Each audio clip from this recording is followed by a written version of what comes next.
Hi students, welcome to my YouTube channel Mani sir classes. ఈ వీడియోలో March 5వ తారీఖుకి సంబంధించినటువంటి కరెంట్ అఫైర్స్ అయితే డిస్కస్ చేద్దాం. లాస్ట్ 2 days నుంచి అయితే నా ఛానల్లో వీడియో రాలా. కొంచెం ఏంటంటే పనులు ఊరెళ్ళాను అనమాట. సో రిటర్న్ అయిపోయాను. రిటర్న్ అవ్వగానే ఇంకా మళ్ళీ బ్యాక్ టు వర్క్ అనమాట. ఓకే, సో ఇంకా ఆలస్యం చేయకుండా వీడియో చేసేద్దామని చెప్పి మళ్ళీ ఇవాళ మార్నింగే వచ్చాను. కూర్చొని వీడియో చేస్తా, కరెంట్ అఫైర్స్ రాసుకుంటా, టైప్ చేసుకుంటా కూర్చున్నా. సో మ్యాక్సిమం ఏదైనా పనున్నా కూడా కవర్ చేయడానికి అయితే ట్రై చేస్తా. ఈరోజు 2 days యొక్క వీడియోస్ అయితే అప్లోడ్ చేస్తా. మార్చి 5వ తారీఖు అప్లోడ్ చేస్తా. వెంటనే మళ్ళీ ఈవినింగ్కి మార్చి 6 కూడా అయితే అప్లోడ్ చేసేస్తా. ఓకే, లేట్ అయినా కూడా సరే ఏ పాయింట్ మిస్ కాకుండా ప్రతిదీ టైప్ చేసి మరీ మీకు అయితే అందిస్తున్నా. కావాలంటే చివరి వరకు చూడండి, మీకే అర్థమైంది. ఓకే, ఇంకా లేట్ చేయకుండా వీడియోలోకి వెళ్ళిపోదాం. చాలామంది కొత్త ఛానల్ అయినా బాగా సపోర్ట్ చేస్తున్నారు. ఒక్కరోజు వీడియో చేయకపోయినా కూడా కింద మెసేజ్ పెడుతున్నారు, సార్ వీడియోస్ చేయండి సార్ అని. ఓకే, థ్యాంక్ యూ, వాళ్ళందరికీ థ్యాంక్ యూ సో మచ్. మనల్ని అలాగే సపోర్ట్ చేయండి. ఈ వీడియోని కూడా అందరూ లైక్ చేయండి. ఓకే, ఫస్ట్ బిట్ చూడండి. వార్తల్లో నిలిచిన ఐరిస్ దేనా 75 అనేది ఏ దేశానికి చెందిన యుద్ధ నౌక అంటే ఇరాన్ దేశానికి చెందిన యుద్ధ నౌక అనమాట. అదోనా ఎందుకు ఇది వచ్చింది? హిందూ మహాసముద్రంలో అమెరికా కల్లోలం రేపింది. చూడండి, హిందూ మహాసముద్రంలో అమెరికా కల్లోలం లేపిందంట.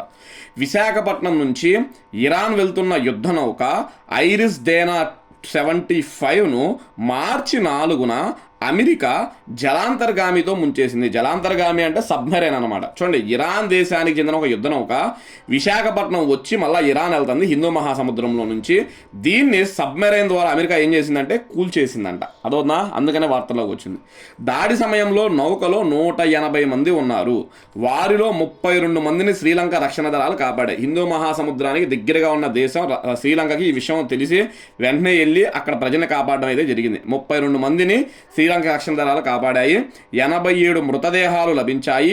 మిగతా వారందరూ గల్లంతయ్యారు. అదోనా, మ్యాక్సిమం ఇంకా ఈ 32 మంది తప్ప అందరూ అయితే చనిపోయినట్టే అన్నమాట. ఓకే, గత నెల విశాఖపట్నంలో జరిగిన ఫ్లీట్ రివ్యూలో ఈ యుద్ధ నౌక పాల్గొని తిరిగి ఇరాన్ వెళ్తుండగా దాడి జరిగింది.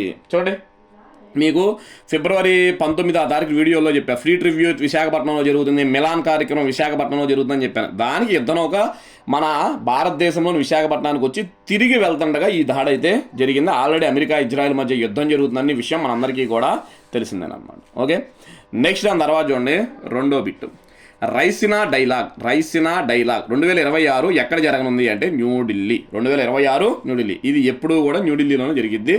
రైసినా డైలాగ్ అంటారు. చూడండి, భారతదేశపు ప్రధాన జియో ఎకనామిక్స్ సమావేశం రైసినా డైలాగ్ 2026 న్యూఢిల్లీలో జరుగుతుంది. జియో అంటే ఇక్కడ భూమికి సంబంధించిన అర్థం అనమాట. అదవుతుందా, జాగ్రఫీ అంటారు, జియోగ్రఫీ. అదవుతుందా, జియో అంటే భూమికి సంబంధించిన అర్థం అనమాట. మార్చి 5 నుంచి 7 వరకు చూడండి, మన 5వ తారీఖు కరెంట్ అఫైర్స్ చెప్తున్నాం, అన్ని అప్డేటెడ్ బిట్స్ అనమాట. మార్చి 5 నుంచి 7 వరకు 3 రోజుల పాటు న్యూఢిల్లీలో ప్రపంచ నాయకులు భౌగోళిక రాజకీయాలు, భౌగోళిక ఆర్థిక శాస్త్రం, వాతావరణం, AI, వాణిజ్యం, ఇండో పసిఫిక్ భద్రత గురించి చర్చించడానికి ఈ సమావేశానికి వస్తారు.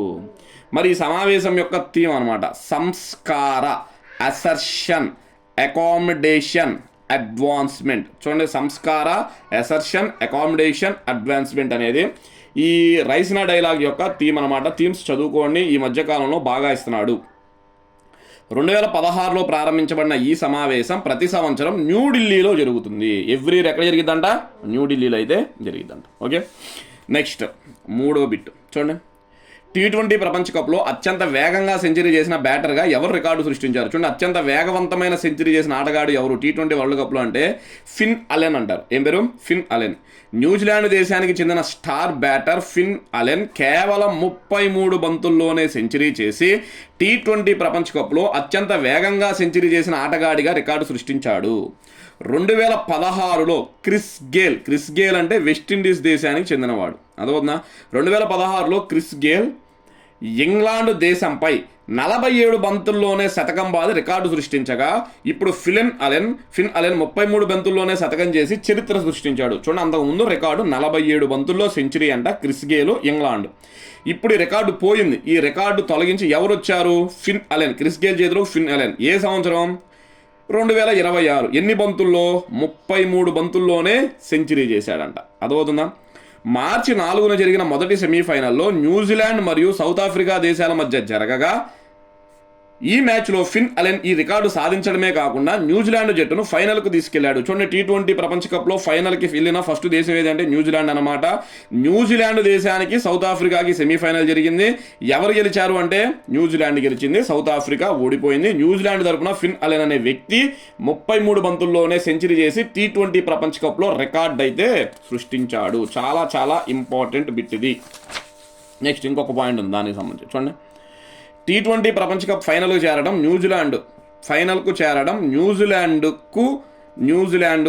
ఇది రెండవసారి. చూడండి, ఫైనల్కి వెళ్ళడం అంటే న్యూజిలాండ్కు ఇది ఎన్నోసారి? రెండవసారి.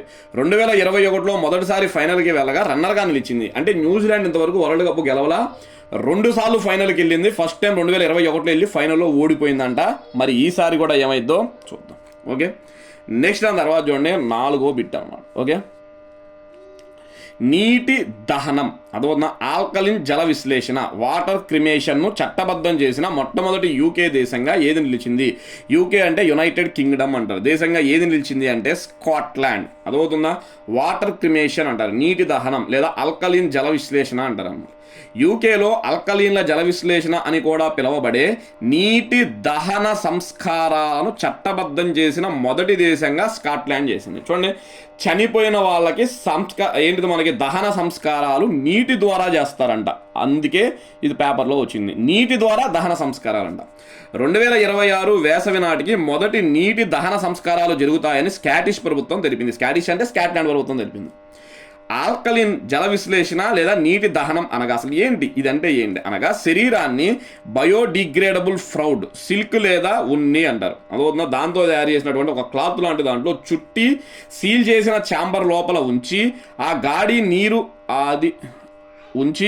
నీరు మరియు దానిలో అనమాట. అదవుతుందా? ఆ గదిలో ఇంకా చెప్పాలంటే లేదా ఆ ఛాంబర్లో నీరు మరియు పొటాషియం హైడ్రాక్సైడ్తో నింపుతారు. చూడండి, ఎవరైనా చనిపోయారనుకోండి, వాళ్ళ యొక్క బాడీని సులుకు లేదా ఉన్నితో అనే దాంతో చుడతారంట. చుట్టి ఒక ఛాంబర్ లోపల పెట్టి దాంట్లోకి నీరు పొటాషియం హైడ్రాక్సైడ్ పంపుతారంట.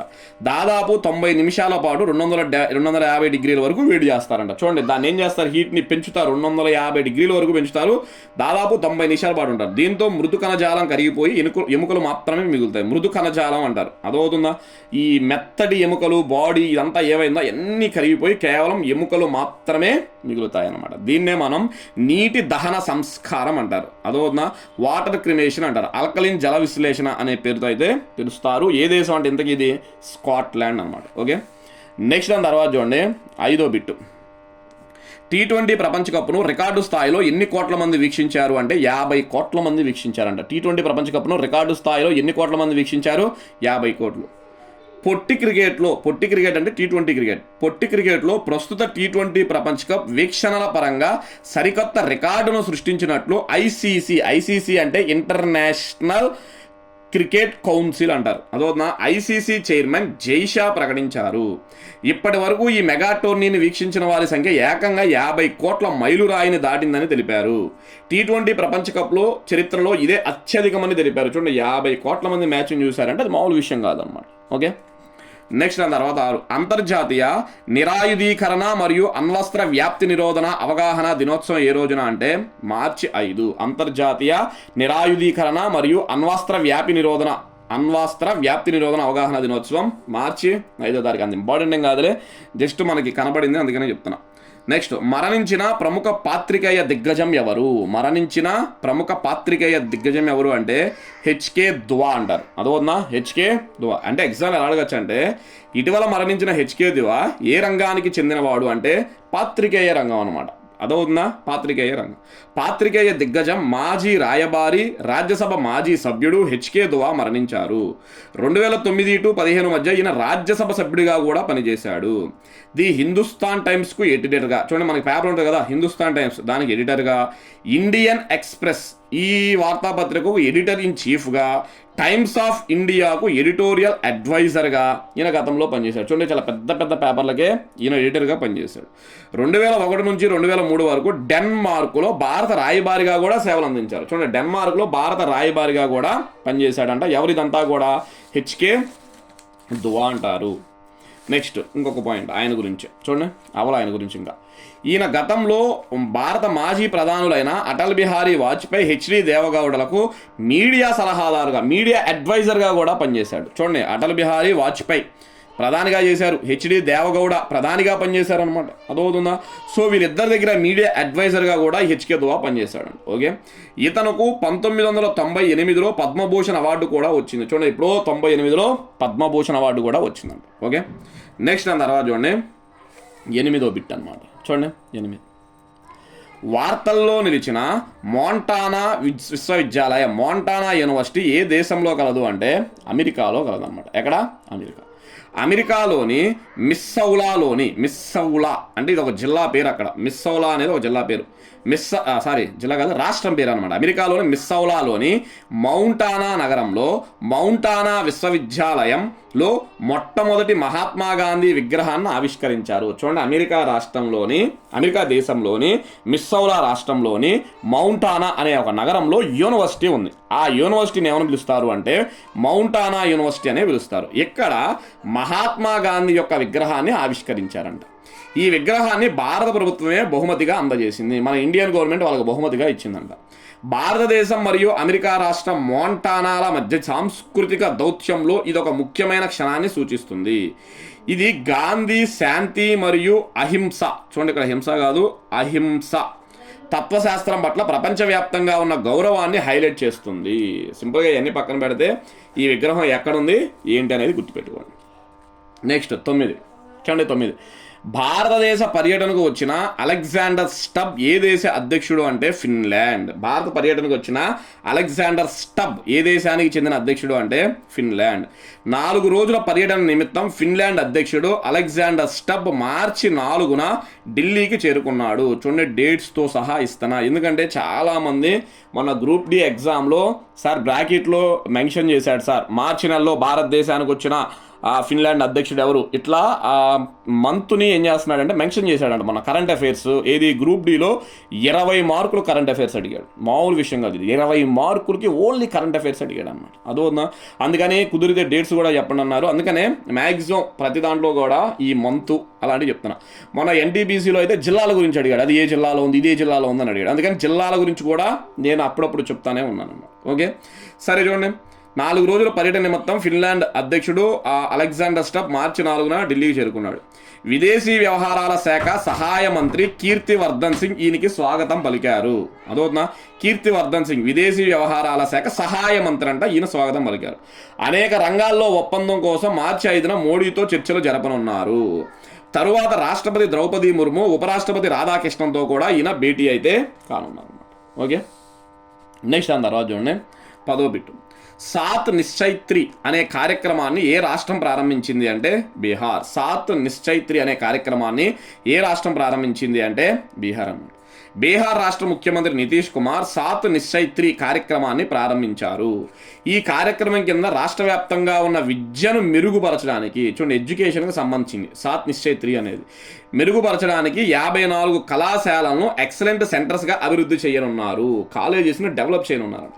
2026-27 సంవత్సరానికి సంబంధించి మొత్తం 320 కోట్లు బడ్జెట్లో కేటాయించారు. 2026-27లో మొదటి విస్తరణ, 2027 to 30 వరకు రెండో విస్తరణ దశలు చేయనున్నట్లు ప్రకటించారు. అదోనా, ఈ కోట్లు కూడా గుర్తుపెట్టుకోండి, మేబీ ఇంపార్టెంట్ అని. ఓకే, నెక్స్ట్ దాని తర్వాత చూడండి 11వ బిట్.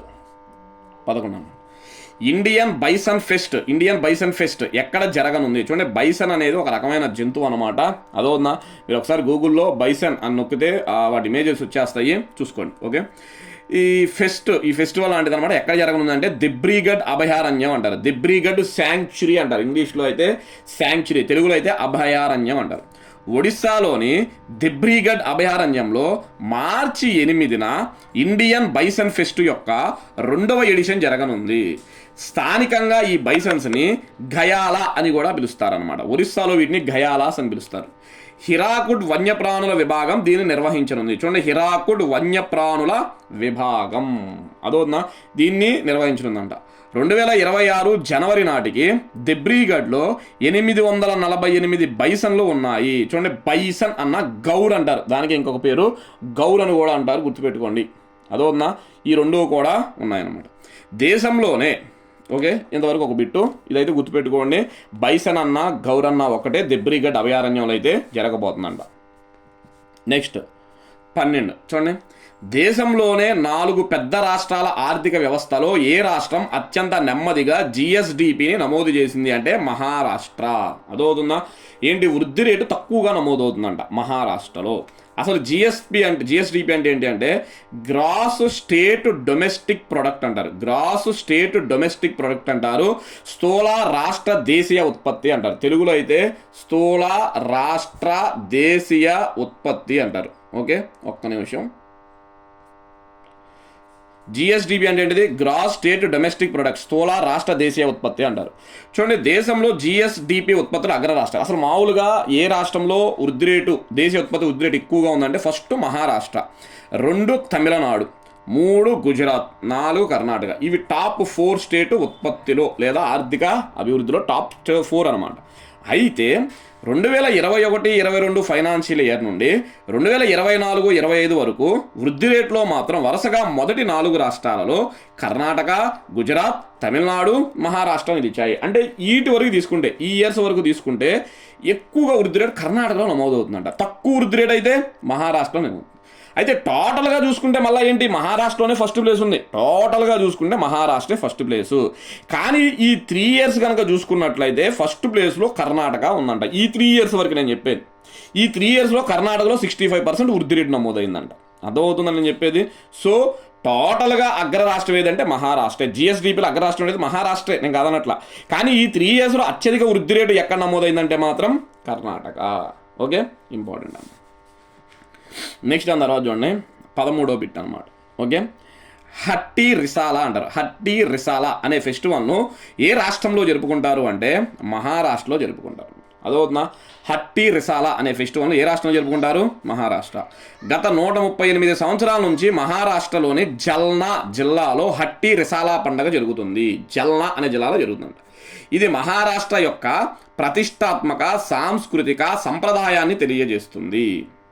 హోలీ తర్వాత రోజు ధూళీ వందనం రోజున ఈ పండుగను ప్రతి సంవత్సరం జరుపుకుంటారు. చూడండి, హోలీ తర్వాత రోజు ఈ పండుగను అయితే జరుపుకుంటారంట. మహారాష్ట్రలోని జల్నా జిల్లాలో హట్టి రిసాలా అనే పండుగను అయితే జరుపుకుంటారంట. Important bit. నెక్స్ట్ దాని తర్వాత చూడండి లాస్ట్ బిట్ అనమాట. బిఈఈ యొక్క ఎన్నో వ్యవస్థాపక దినోత్సవాన్ని ఘనంగా నిర్వహించారు అంటే 25వ బిఈఈ వ్యవస్థాపక దినోత్సవం, ఫౌండేషన్ డే అనమాట. అసలు బిఈ అంటే ఏంటి అంటే బ్యూరో ఆఫ్ ఎనర్జీ ఎఫిషియన్సీ అంటారు. బ్యూరో ఆఫ్ ఎనర్జీ ఎఫిషియన్సీ అంటారు. 2022 న్యూఢిల్లీలో ఏర్పడింది. ఎగ్జాక్ట్గా 25వ సంవత్సరంలోకి అడుగు పెట్టింది అన్నమాట. Okay, bureau of energy efficiency తన 25వ వ్యవస్థాపక దినోత్సవాన్ని న్యూఢిల్లీలో జరుపుకుంది. బిఈఈ అనేది కేంద్ర విద్యుత్ శాఖ కింద పనిచేస్తుంది. అదవుతుందా, కేంద్ర విద్యుత్ శాఖ కింద ఇది పనిచేస్తుందంట. కేంద్ర విద్యుత్ శాఖ మంత్రి మనోహర్ లాల్ ఖట్టర్ బిఈఈ @25 అనే లోగోని ఆవిష్కరించారు. చూడండి, ఒక లోగోని 25 ఏళ్ళు అయిందని చెప్పి దాని పేరేంటి, B@25 లోగోని ఆవిష్కరించారు. బి స్టార్ లేబుల్ మొబైల్ యాప్ని చూడండి, బి స్టార్ లేబుల్ అనే మొబైల్ యాప్ని మరియు ఆర్సీఓ అనే పేరుతో ఒక పోర్టల్ని కూడా ప్రారంభించారు. దీనికి సంబంధించి పోర్టల్ పేరు ఆర్సీఓ, దీనికి సంబంధించి మొబైల్ యాప్ పేరు అయితే బిఈ స్టార్ లేబుల్.